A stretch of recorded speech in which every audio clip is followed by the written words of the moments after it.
सभी को नमस्कार। केंद्रीय विद्यालय संगठन ने हमें कई तरह की ट्रेनिंग दी।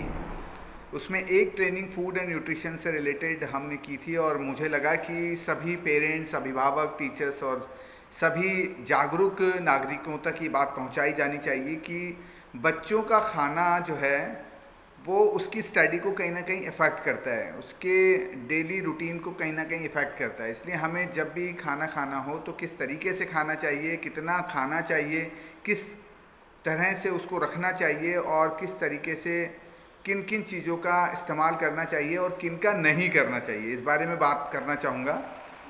सबसे पहले तो जो भी महिलाएं हैं,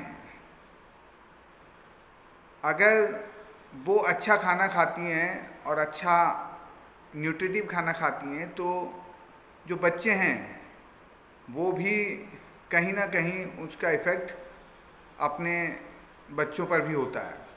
हम ये नहीं खाएंगे, वो नहीं खाएंगे, वो नहीं खाएंगे, तो ऐसा लगता है जैसे बच्चे भी यही इसी तरीके का रूटीन हमारी ज़िंदगी में करने लगते हैं, उनकी ज़िंदगी में करने लगते हैं। वो अक्सर यही कहते हैं ये मैं नहीं खाऊंगा, ये मैं नहीं खाऊंगा। तो हमें शुरुआत से ही अपने बच्चों के ऊपर, क्योंकि हम शिक्षक हैं और शिक्षक होने के नाते ना सिर्फ हमारे बच्चे अपने हैं बल्कि वो बच्चे भी हमारे हैं जो हमारे स्कूलों में पढ़ते हैं। सबसे पहले तो बच्चे जंक फूड को छोड़ दें। ज़्यादातर बच्चे रोने लगा, माँ बाप ने जो है लो चॉकलेट ली, चॉकलेट चॉकलेट चॉकलेट, ऐसे कर करके उसकी ज़िंदगी में रोने का एक बाइस बन जाता है कि वो चॉकलेट लेगा तभी चुप होगा। तो हमें इस तरीके की आदत से छुटकारा पाना चाहिए, हमें उसको किसी और तरीके से मनाना चाहिए, ना कि जंक फूड का लालच देकर। पहली बात। दूसरी बात, जब हम कोई चीज़ खाना बनाते हैं तो बड़ी शिद्दत के साथ बनाएं उसे। ऐसा नहीं कि बस नमक मिर्ची हल्दी धनिया डाल के उसको दे दें। इससे ना तो खाने वाले को मज़ा आता है, ना ही पकाने वाले को मज़ा आता है। तो ऐसा हो कि हम जिस खाने को बना रहे हैं उसे हमें अच्छे से बनाना है, बढ़िया पका हुआ बनाना है, गलाना नहीं है। अक्सर लोग कुकर में सीटी लगा के जल्दीबाजी के चक्कर में उस खाने को गलाते हैं, पकाते नहीं हैं। तो मेरा सबसे निवेदन है कि आप खाने को बनाएं, ना कि उसको जो है गलाएं। और जो भी चीज़ आप बनाते हैं उसकी वैरायटी होनी चाहिए। मान लीजिए हम आलू ही की सब्ज़ी को अगर पूरे हफ्ते बनाना चाहते हैं तो कभी तले हुए आलू बनाएं, कभी शोरबे वाले आलू बनाएं, कभी दम आलू बनाएं, कभी आलू का पराठा बनाएं, कभी आलू की चटनी बनाएं, या आलू में किसी तरीके का मिक्सिंग करके और नई चीज़ बनाएं। अगर हम सिर्फ रोज़ाना अपने बच्चे के टिफ़िन में आलू तल के आलू तल के आलू तल के पराठा पराठा पराठा, तो बच्चा खाने से बोर हो जाएगा। अब हम शुरुआत से ही चलते हैं कि जब बच्चा उठता है तो माता पिता को चाहिए कि वो भी सुबह जल्दी उठें। बच्चे से कुछ मत कहिए कि उसको क्या करना है, आप खुद एक्सरसाइज करिए, खुद योगा करिए, बच्चे को उठाइए, उसे देखने के लिए मजबूर करिए कि डेली रूटीन क्या होता है, क्या डेली लाइफ होती है, कैसे शुरुआत की जानी चाहिए, यह आपको बताना होगा। फिर दूसरी बात कि अगर हमें बच्चों को नाश्ता कराना है तो सबसे पहले वो फ्रेश हों, ब्रश करें, बढ़िया से नहाएं और नहाने के बाद हम उनको नाश्ता दें। अक्सर माता पिता, बेटा अभी थोड़ी सी देर है, तू पहले नाश्ता कर ले फिर नहा लेना, तो इससे उनकी बॉडी पे बहुत गहरा जो है प्रभाव पड़ता है और वो कहीं ना कहीं उससे ग्रसित हो जाते हैं। वो जल्दी से फ्रेश नहीं हो पाते और जैसे ही अगर वो फ्रेश होके स्कूल नहीं जाएंगे तो उनका पूरा दिन इस पशोपेश में रह जाएगा कि उनको सही होना है। वो कभी पेट इधर करेंगे, कभी इधर करेंगे, उनको खाना भाएगा नहीं। लंच में वो आधा खाना घर लेके आ जाएंगे और अगर नहीं तो उस खाने को वो जो वहाँ जानवर रहते हैं या कोई बाहर फेंक देते हैं। तो इससे खाने की भी बर्बादी होती है और ना ही बच्चे को हमारा कुछ उसका फ़ायदा हुआ। तो वो सीधा घर आता है और जब घर आता है तो वो सीधा टॉयलेट में जाता है, टॉयलेट में वो फ्रेश होता है। अब उसको जब भूख लगती है तब उसका कहीं ना कहीं न्यूट्रिशन उसके बॉडी में पहुंच पाता है। तो हमें अपने बच्चों को जल्दी उठाना है, प्रॉपर नाश्ता करा के भेजना है, ताकि ये जो बार बार प्रार्थना सभा में गिरने की जो प्रॉब्लम है वो भी सॉल्व हो जाए। थोड़ा सा आगे चलते हैं कि हम बच्चों को जब टिफ़िन दें तो कभी चावल दें, कभी पोहा दें, कभी फ्रूट्स दें, कभी सलाद दें या कोई नई चीज़ दें, ना कि रोज़ाना ब्रेड तल के और कभी सैंडविच बना के कभी। तो इससे बचना चाहिए। हम अलग अलग तरह के जब फ्रूट्स, वेजिटेबल्स इनका हमारे बच्चों के टिफ़िन में समावेश करेंगे तो निश्चित उनके स्वास्थ्य पे एक अच्छा प्रभाव पड़ेगा। जैसे ही बच्चे शाम का खाना है या दिन का खाना है, दिन का खाना तो वो लंच अपने स्कूल में कर लेते हैं, लेकिन जब शाम को 4 बजती है तो हमें उसको थोड़ा सा खाना देना चाहिए, थोड़ा सा रिफ़्रेशमेंट उसका हो जाए। उसके बाद हम जब शाम का खाना खाते हैं तो शाम का खाना हमारा हल्का होना चाहिए। ऐसा नहीं कि हम बहुत गरिष्ठ खाना जो है शाम को खाने लगते हैं और बिना इधर उधर घूमे या कहीं बच्चों को इधर उधर घुमाए हम उनको सुला देते हैं। तो ऐसा भी नहीं करना चाहिए, क्योंकि उनका खाना जब उसके पेट में पहुंचता है तो वो बिल्कुल भी ज़्यादा पच नहीं पाता और पेट में एसिडिटी करने लगता है। तो इस तरीके की प्रॉब्लम्स आने लगती हैं बच्चों को। शुरुआत से ही जब एसिडिटी की प्रॉब्लम होगी, गैस्ट्रिक प्रॉब्लम होगी, तो आगे चल के उसका स्वास्थ्य कैसा होगा। और फिर जैसे इस ज़माने में बहुत पढ़े लिखे और जो है समझदार व्यक्ति को लोग चुनना पसंद करते हैं, एक ज़माना आएगा जब एक स्वस्थ व्यक्ति को लोग चुनना पसंद करेंगे, तो उस समय हमारे पास स्वस्थ व्यक्तियों की कमी होगी। तो हम चाहेंगे कि आने वाले वक्त में लोग आपके बच्चे को चुनें, उन्हें सेलेक्ट करें, अपनी कंपनी के लिए सेलेक्ट करें, क्योंकि आने वाले समय में स्वस्थ और नॉलेजेबल व्यक्ति को ही अपनी कंपनी में रखने की जो है ज़रूरत रहती है। और कोई भी संस्थान अच्छे और स्वस्थ व्यक्ति को ही अपने संस्थान में रखना पसंद करता है। तो एक अच्छा खाना हमें अपनी नौकरी, अपनी पढ़ाई, अपने खेल में प्रदर्शन करने का मौका देता है। मैं चाहूँगा कि बच्चों को ये कैल्शियम सैंडोज की गोली, कभी आयरन की गोली, कभी मैग्नीशियम की गोली, कभी साल्ट के रूप में कोई कैप्सूल या एनर्जी रिवाइटल, अगर हम ये चीज़ें खाना शुरू कर देते हैं तो आप मानिएगा कि हमारी बॉडी उन चीज़ों को लेकर बड़ी आरामदायक हो जाती है।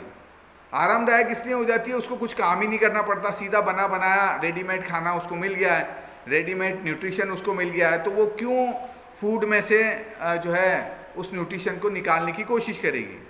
तो हम अपनी बॉडी की क्षमता को बनाए रखने के लिए हमें चाहिए कि हम जो सलाद है, जो नमक है, मिर्ची है, हल्दी है, धनिया है, इन रोटी है, सब्ज़ी है, तरह तरह की सब्ज़ी है, मिक्स सब्ज़ी है, ये खाएं तो हमारी बॉडी वर्क करेगी। और जब वर्क करेगी तो उसमें से उस बॉडी अपने लायक न्यूट्रिशन वैल्यू को खींच लेगी। और ये क्षमता हर एक की बॉडी में होनी चाहिए।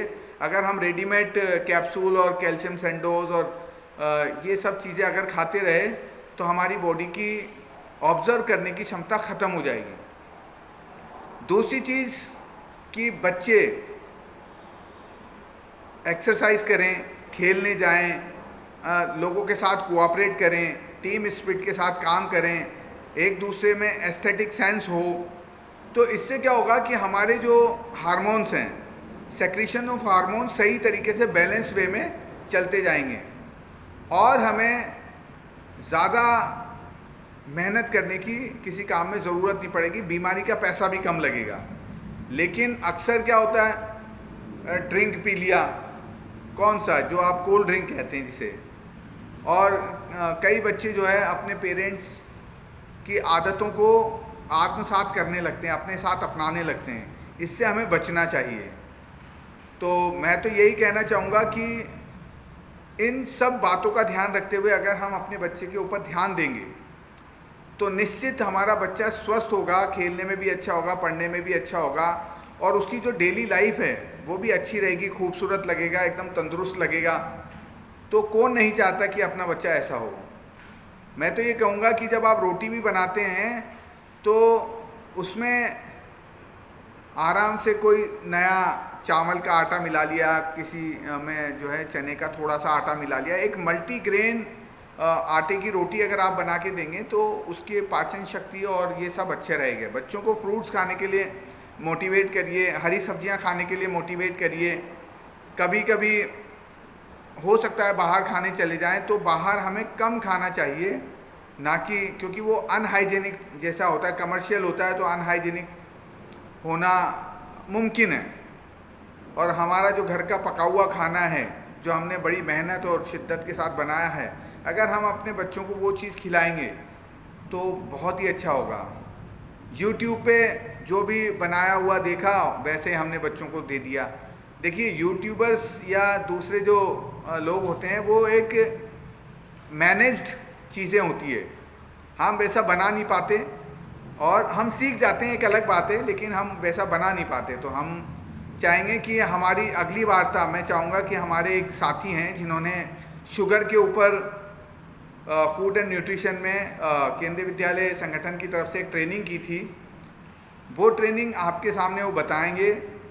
मैं उनको बात करने के लिए इनवाइट करना चाहूँगा।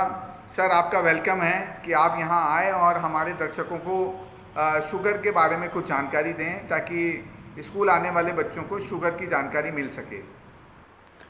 सर, शुगर से रिलेटेड आपने एक ट्रेनिंग ली है, और मैं चाहूँगा कि हमारे जो पेरेंट्स हैं और दर्शक हैं वो आपकी ट्रेनिंग से कुछ फ़ायदा उठाएं। तो आप बताएं कि मतलब शुगर से आपने जो ट्रेनिंग ली है उसमें क्या सीखा, और वो हमारे बच्चों के लिए कितना फ़ायदेमंद हो सकता है। जी बिल्कुल। सबसे पहले तो मैं बताना चाहूँगा, ये जो ट्रेनिंग की हमारे लिए ऑर्गेनाइज़ की गई थी, ये ऑर्गेनाइज़ की गई थी एम्स दिल्ली के द्वारा, जिनका डेंटल डिपार्टमेंट है, जिन्होंने टीचर्स के द्वारा बच्चों तक पहुँचाने के लिए कि ओरल हाइजीन, ओरल हेल्थ, इसको मेंटेन कैसे किया जाए, और शुगर के हार्मफुल इफ़ेक्ट्स हमारी बॉडी पर क्या क्या होते हैं, इसके बारे में काफ़ी जानकारियाँ उन्होंने हमें दी थी, जिसके रिगार्डिंग मैंने स्कूल में कुछ वर्कशॉप भी किए हैं। और बच्चों को मुख्य तौर पे आसान भाषा में बताने की कोशिश की गई है कि जो वो खाने की चीज़ें स्वाद के तौर पर चुनते हैं, खासकर मीठी चीज़ें, वो कितनी नुकसानदेह उनके शरीर के लिए और उनके आगे की ग्रोथ के लिए। मैं पेरेंट्स को भी बताना चाहूँगा कि असल में बच्चे जब ज़िद करते हैं, मार्केट में जाते हैं कि मुझे चॉकलेट चाहिए, जूस चाहिए या कुछ और खाने की चीज़ चाहिए, तो आप देखें कि उसके पीछे आगे तो लिखा रहता है कि हाँ कितना अच्छा ही है, ठीक है, उसमें असली फ्रूट जूस है लिखा रहता है, लेकिन आप उसको जब पलट के देखेंगे उसके पीछे उसकी न्यूट्रिशनल वैल्यू लिखी रहती हैं। न्यूट्रिशनल वैल्यू के अंदर काफ़ी चीज़ें लिखी जाती हैं, जिनमें से आसान भाषा में अगर देखा जाए तो हम शुगर वर्ड को बड़ा आसानी से पहचानते हैं। उसमें शुगर का मतलब चीनी, हम देखते हैं कि इसमें सिर्फ इतने ग्राम चीनी है, यानी कि ज़्यादा हार्मफुल नहीं है, लेकिन जब हम उसको टेस्ट करते हैं तब हमें पता लगता है कि ये तो बड़ा मीठा है। तो उसके पीछे का एक कारण ये है कि उसके अंदर उन्होंने जो जूस के तौर पे फ्रूट्स यूज़ किए, उनके अंदर फाइबर था, उसमें फाइबर अलग से लिखा रहता है, लेकिन कहीं भी ये लिखा नहीं रहता कि fibre itself is a form of sugar. यानी कि आप जो इनटेक ले रहे हैं, जैसे जूस की मैं बात कर रहा हूँ, भले कितना भी रियल उसमें लिखा रहे, लेकिन वो अनरियल है। क्यों? कि उसमें फाइबर है, वो इटसेल्फ एक शुगर की फॉर्म है, और जो शुगर उसमें अलग से लिखी गई है वो एडिशनल शुगर है। यानी कि आप जो इनटेक ले रहे हैं वो सिर्फ मीठा नहीं है, बहुत ज़्यादा मीठा है। और उसका नुकसान ये है कि हमारे शरीर में कुछ अलग अलग ऑर्गन्स हैं जिनकी पूरी कैपेसिटी को ये इम्पेक्ट करता है। हमारे लीवर को इम्पेक्ट करता है, हमारे जो न्यूरल एक्टिविटीज़ होती हैं, जो ब्रेन एक्टिविटीज़ होती हैं, उसको इम्पेक्ट करता है। साथ ही साथ जो हमारे दांत है, सबसे पहले तो खाना जब भी हम खाते हैं हमारे मुंह से होता हुआ हमारे शरीर के अंदर जाता है, और सबसे पहले जो अटैक होता है वो हमारे दांतों पर या फिर मुंह के अंदर के पार्ट्स पर होता है। यहाँ पर एक और चीज़ डिस्कस करने की ज़रूरत है, जो है ब्रशिंग हैबिट्स। बच्चे अक्सर क्या करते हैं, जो खाना खाते हैं लेकिन ब्रश से बचते हैं कई बार। इसमें अगर पेरेंट्स थोड़ा अटेंटिव रहेंगे तो हमें देखेंगे कि अगर बच्चा कुछ भी खाए, एक तो ज़्यादा कैपेसिटी में ना खाए, और साथ ही साथ अगर टाइमली ब्रश करेगा तो उसका मुंह क्लीन रहेगा, और क्लीन रहने से क्या है, दांतों में जो सड़न शुरू हो जाती है वो नहीं होगी। दांतों की सड़न रोकने का सबसे सिंपल तरीका यही है कि रेगुलरली प्रॉपर तरीके से ब्रश किया जाए। छोटे बच्चों के ब्रश खासकर सॉफ्ट ब्रिसल्स वाले लिए जाएँ तो बेहतर रहेगा। इससे क्या होगा कि उनके मसूड़ों को छिलने में कोई इस तरह की दिक्कत नहीं आएगी, और सॉफ्ट ब्रश जो ब्रिसल्स होते हैं वो दांतों के अंदर अच्छे से चले जाते हैं, क्लीननेस मेंटेन रहेगी। कोशिश करें कि बच्चे को सुबह अपने सामने ब्रश कराएं और शाम को सोने से पहले भी ब्रश कराएं। एक उदाहरण के तौर पर मैं एक चीज़ बताना चाहूँगा कि अक्सर कहा जाता है कि बच्चा कहता है कि मैं तो इतनी ज़्यादा चीज़ें नहीं खाता हूँ, आप भी उसकी बात मान जाते हैं, लेकिन एक उदाहरण के तौर पर मैं बताना चाहूँगा कि मान ली दो बच्चे हैं। एक बच्चा कहता है कि मैं सुबह 10 चॉकलेट खाऊँगा, शाम को 10 चॉकलेट खाऊँगा, बीच में कुछ नहीं खाऊँगा। तो हम कहेंगे कि चलो गैप में खा रहा है तो कोई दिक्कत नहीं है, ठीक है। एक और बच्चा है जो कह रहा है कि चलो मैं 10 चॉकलेट नहीं खाऊंगा, बहुत ज़्यादा हो जाती है एक बारी, मैं 2 अभी खाऊंगा, 2 थोड़ी देर में खाऊंगा, 2 थोड़ी देर में और खाऊंगा। तो आप बताइए सर कि इनमें से किसके दांतों में सड़न होने की संभावना ज़्यादा है? मुझे लगता है कि जो कंटिन्यूअस खा रहा है दो दो दो करके, तो हाँ, उसकी जो दांतों का जो स्पेस है उसमें चॉकलेट लगी रहेगी। बिल्कुल।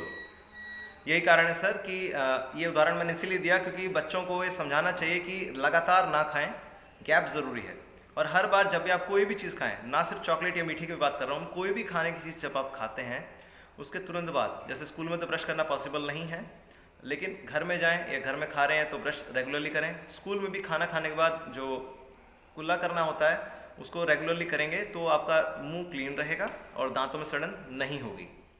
और अगर बात करें शुगर के अदर इम्पैक्ट्स की, तो उसमें बताया गया है कि WHO की एक रिकमेंडेशन है कि हमारी जो बॉडी की टोटल इंटेक होती है, वो टोटल एनर्जी इंटेक अगर शुगर डिपेंडेंट 10% से कम होगी तो हम हेल्दी रहेंगे। WHO तो बल्कि ये कहता है कि आप 5% से कम करने की कोशिश करें उसको। अच्छा अच्छा अच्छा। बॉडी की total energy intake less than 5% अगर शुगर डिपेंडेंट होगी तो आप एक हेल्दी लाइफ जी सकते हैं।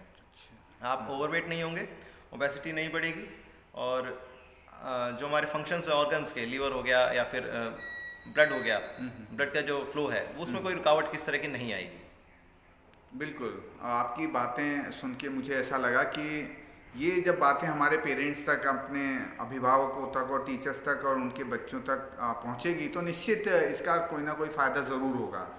मैं अंत में यही कहना चाहूँगा और आपका शुक्रिया अदा करना एक चाहूँगा चीज़ में कि सर, हाँ, एक बिल्कुल चीज़ और बिल्कुल ऐड करना बताइए। चाहूँगा इसमें कि बच्चों को खाना पसंद होता है, ये बहुत अच्छी बात है।